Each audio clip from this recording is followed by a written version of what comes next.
जब करना होगा तभी बोलना। चलो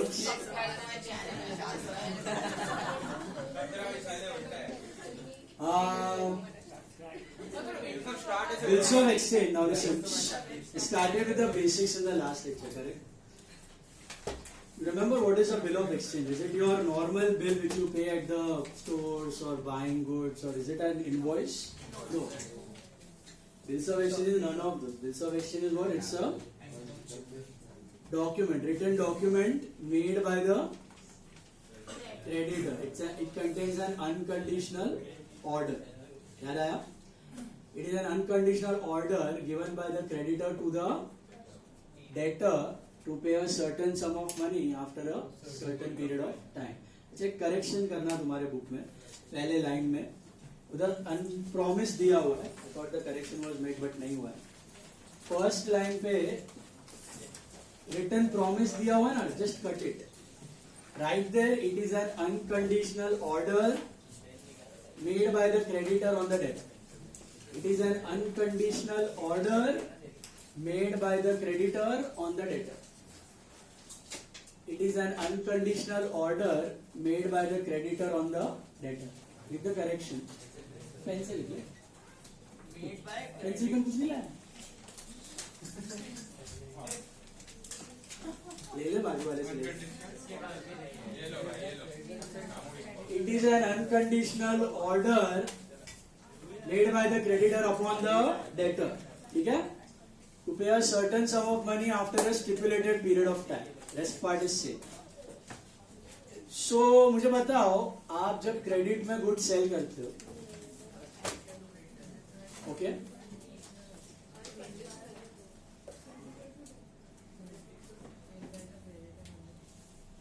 See, whenever you sell the goods on credit, तो आपको डेटर से पैसे लेने. डेटर आपको इमीडिएटली तो पैसे नहीं देगा. क्रेडिट पीरियड होता है जनरली बिजनेस में 40 days, 45 days, 1 month, 1.5 month, 2 months. उसके बाद आपको पैसे मिलने वाले.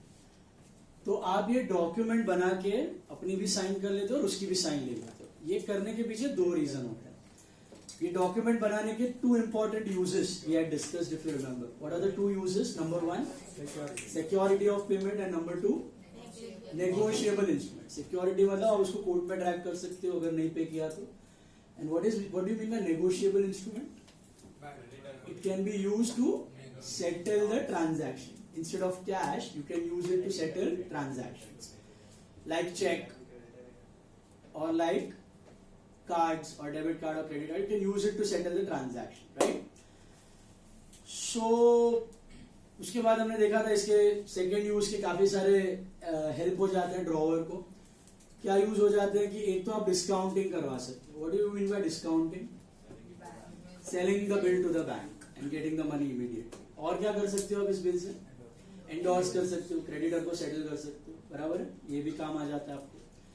फिर हमने देखा था there were 3 parties to the bill. You remember which are the 3 parties? Drawer, drawee, payment. Who is a drawer? Creditor. इसको पैसा लेना है. One who has to receive the money. He is the drawer. He will draw the bill. Who is the drawee? The debtor. One who has to pay the money. Correct? Who is the payee? Who ultimately receives the amount of the bill. So can drawer and payee be one and the same person? Yes. अगर खुद को ही मिल रहा है तो drawer payee एक ही हो गया. Can drawee and payee be one and the same person? Drawer and payee क्या हमेशा सेम पर्सन होते हैं? Drawer and payee, रक्षित, क्या drawer and payee are always the same person? No, they may be same, they may not be same. Possibly, right? Because if he is endorsing or if it is discounted, then the third party will get the money from the debtor. Understood the mechanism? All right. उसके बाद हमने ये भी देखा कि there were few terms like after date bill and after sight bill. Do you remember after date and after sight? There are 2 dates. एक होता है date of drawing, एक होता है date of acceptance. What is date of drawing? जिस दिन पे bill बनाया जाता है और ड्रॉअर साइन करता है, that is date of drawing. जिस दिन पे ड्रॉई साइन करता है उसको बोलते हैं date of acceptance. तो अगर आप ड्यू डेट जो है date of drawing से कैलकुलेट करते हो उसको बोलते हैं आफ्टर डेट. और ड्यू डेट अगर date of acceptance से लेते हो तो उसको बोलते हैं. इतना फर्क. तो कुछ इन्फो नहीं दिया तो आप क्या अज्यूम करते हो? आफ्टर डेट या after sight? After date. Date of drawing से कैलकुलेट करना. ठीक है? उसके बाद हमने देखा था एट साइड और on demand bill. What is at sight on demand? No period, time period है ही नहीं. जब पैसा मांगोगे तब देना पड़ेगा. याद आया? फिर हमने देखा था retirement of a bill. What do you mean bye retirement? Time से पहले पे कर दिया तो क्या अलाउ करना पड़ेगा? रिबेट अलाउ करनी पड़ेगी, डिस्काउंट अलाउ करना पड़ेगा. इसका ऑपोजिट भी देखा था, renewal. What is renewal? Extension of the time period of the bill. Request for extension. It included 4 steps. Remember the 4 steps. First step, old bill, cancel gone. Second, कुछ तो दे दो, part payment मिला तो. तीसरा, interest on the balance amount for the extended period charge करोगे क्योंकि late pay करना है. And new bill is accepted, right? Then we saw noting charges, notary public. What is that? अच्छा, honor, dishonor. What is honor? Pays the bill on the due date. What is dishonor? Not paying the bill on the due date. That is dishonor. So अगर dishonor हुआ तो 2 तरीके हैं, या तो out of court जाओ या तो कोर्ट के थ्रू जाओ. कोर्ट के थ्रू जाने के लिए आपको पहले क्या करना पड़ेगा? नोटिंग करवाना पड़ेगा. किसके थ्रू करवाना पड़ेगा? That is called as notary public. And उसके लिए क्या पे करना पड़ेगा? Who pays the charges? Who pays? पे तो है ना, कोई भी कर सकता है. ड्रॉवर भी पे कर सकता है. एंडोर्स किया हुआ बिल में एंडोर्सी भी पे कर सकता है. डिस्काउंटेड बिल में बैंक भी पे कर सकता है. कोई भी पे कर सकता है, लेकिन वसूला किससे जाएगा? Drawer. Who bears the expense? Drawer. Who pays? Anyone, any of the third parties can pay. Who bears it? Correct? Alright. उसके बाद हमने थोड़े बहुत डेफिनेशन इसके देखे थे अपने. ट्रेड बिल और अकोमोडेशन बिल भी देखा था लास्ट क्लास में. What is trade bill and accommodation bill का डिफरेंस? ट्रेड बिल में ट्रेड रिलेशन होता है बायर सेलर का. अकोमोडेशन में नो ट्रेड रिलेशन, दोस्ती यारी, पैसे की जरूरत है, पता है ना, दूसरे पे बिल ड्रॉ करता है, डिस्काउंट लगाता है, फिर यूज करते हैं पैसा और लास्ट में सेटल करते हैं. उसके बाद हमने देखा था qualified acceptance versus general acceptance. ऐसे तो bills of exchange is an unconditional order, right? So can the drawer put any condition मर्जी का without the consent of the drawer? Not possible. ऐसा आलतू फालतू कुछ भी डाल नहीं सकता. जो भी उसको कंडीशन डालनी है उसको ड्रॉवर का कंसेंट होना जरूरी है. फिर वो कंडीशन डाल सकता है, फिर वो साइन करेगा. अगर उसने कंडीशन डालने के बाद साइन की तो उसको कहा जाता है कंडीशनल एक्सेप्टेंस, जिसका दूसरा नाम है क्वालिफाइड एक्सेप्टेंस. और बिना कोई कंडीशन के जैसे बिल भेजा गया वैसे ही तुरंत साइन करके दे दिया, that's called general acceptance. Sorted? याद आया ये सब? और कोई टर्म में किसी को डाउट? कुछ holder and holder in due course रहने दो, अभी बाद में बताऊंगा. बाकी सब समझ में आया सबको? पक्का पढ़ा भी है कि नहीं? अभी पढ़ा. अभी हम लोग सीखने वाले सबसे इंपॉर्टेंट पार्ट चैप्टर का, that is proforma entries in the books of drawer. Proforma entries in the books of drawer. तो क्वेश्चन मैंने आपको अगर बताया था, याद होगा कल पैटर्न में, बीओई का क्वेश्चन जो है it comes for 10 marks. Okay? वो 4 चैप्टर्स मैंने बताया था, ग्रुप था, admission, retirement, BOE and dissolution. इन 4 में से कोई भी 2 आते हैं for how many marks? 10 marks. तो जो बिल्स ऑफ एक्सचेंज का टॉपिक है, इसमें क्या पूछा जाता है? 3 तरीके के क्वेश्चंस आ सकते हैं. Either you can get entries in the books of drawer, journal entries pass करो ड्रॉवर के बुक्स में, और ड्रॉइंग का लेजर बना, जैसे काले गोरे, काले की बुक में गोरे का अकाउंट, वैसे ड्रॉवर के बुक में ड्रॉइंग का अकाउंट. तो journal entries in the books of drawer and drawee's account, that is one. दूसरा आ सकता है ड्रॉइंग के बुक में जर्नल एंट्रीज एंड ड्रॉवर का account, that is number 2. And तीसरा आता है मिक्स्ड एंट्रीज. मिक्स्ड एंट्रीज मतलब कभी आप ड्रॉवर कभी आप ड्रॉयर, ऐसा. तो 3 तरीके के क्वेश्चंस आ सकते हैं जिसमें 90% चांसेस किसका पता है? ड्रॉवर का.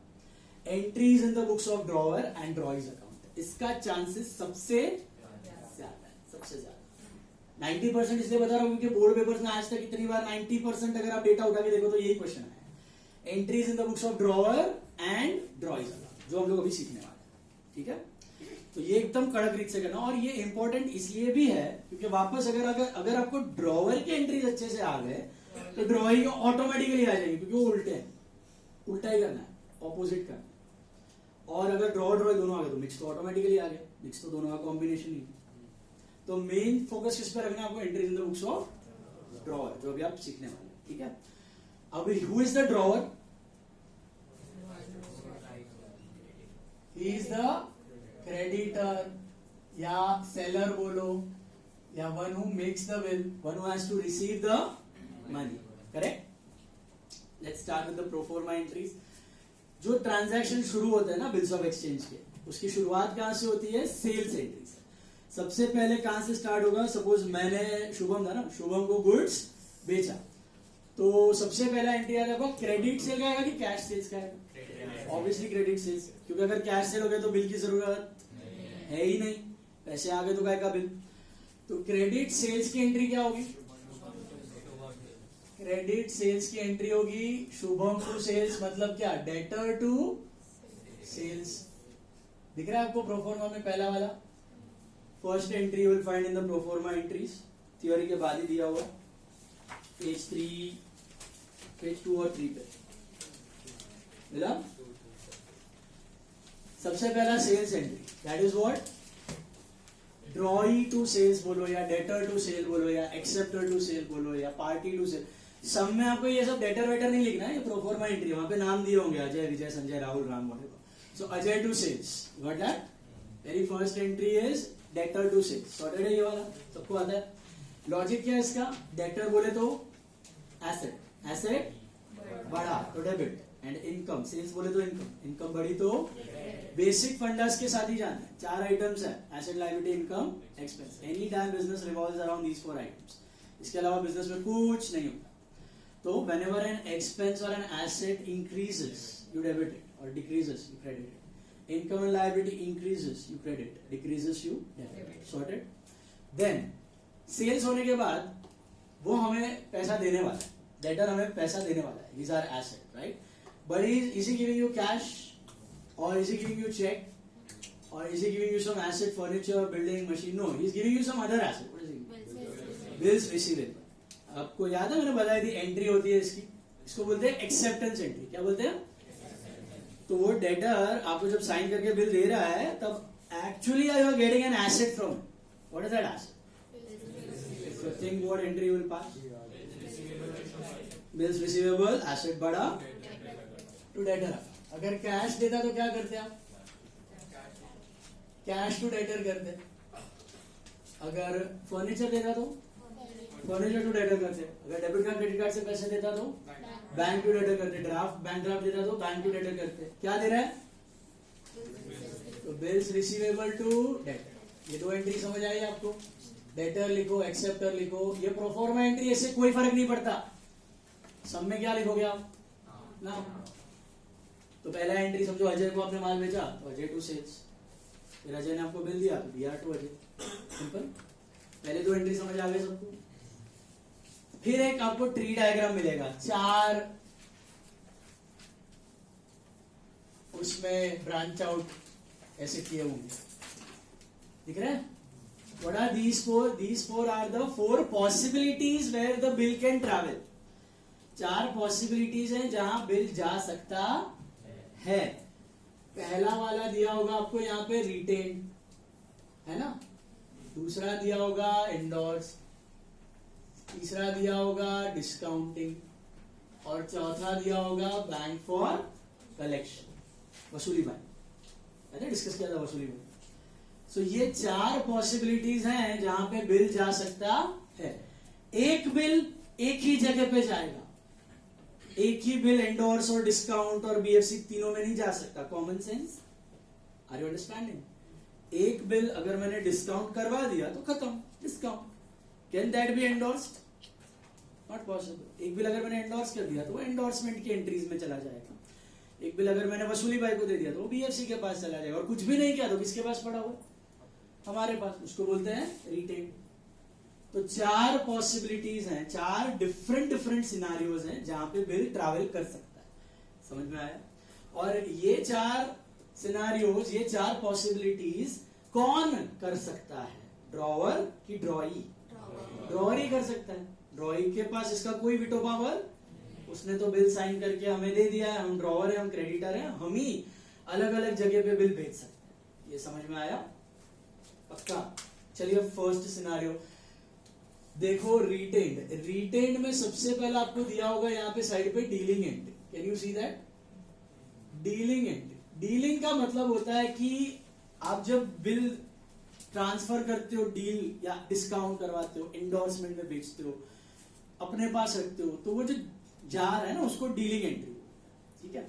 तो अगर अपने ही पास बिल पड़ा हुआ है तो will there be any dealing entry? कुछ करना ही नहीं है ना, अपने पास ही है। 2 महीने तक मेरे पास ही अगर बिल पड़ा हुआ है तो is there any transaction over here? No. So that's why there is a dash, there is no entry for this. अगर बिल अपने पास ही पड़ा तो कोई एंट्री पास करने की जरूरत नहीं। लेकिन अगर आपने बिल को एंडोर्स किया हुआ है, लेट्स से अजय शुभम का बिल आया था, मैंने किसको, जय को किया था, जय एब्सेंट, तो जय को मैंने एंडोर्स किया था, जय था ना, कौन था यहाँ पे, नहीं यहाँ पे मानव था, तो मानव को मैंने एंडोर्स कर दिया अभी। तो सोचो क्या हो रहा है, I am giving an asset to Manav in settlement of his account. Manav to bills receivable, Manav को कैश देते तो मानव टू कैश, मानव को चेक देते तो मानव टू बैंक, मानव को डेबिट कार्ड एनईएफटी आरटीजीएस से पे करते तो मानव टू बैंक, मानव को बिल उठा के दे दिया मानव टू बिल, मानव को फर्नीचर देते, समझ में आ रहा है कुछ? वो इस मानव क्यों दे रहे उसको पैसे? क्रेडिटर, उसका दूसरा नाम क्या है? मानव नहीं, endorse, trade rate, very good. लो शटर उठाओ, अंदर बैठ, बोर्ड पे मैम को लिखना नहीं है, जमे चला पूछ लेना, नहीं तो फिर आ जाए।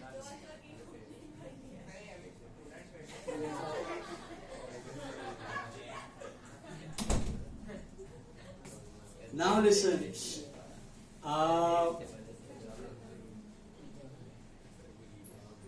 क्रेडिटर्स कौन होते हैं? जिसको हमें पैसा देना होता है, बराबर है?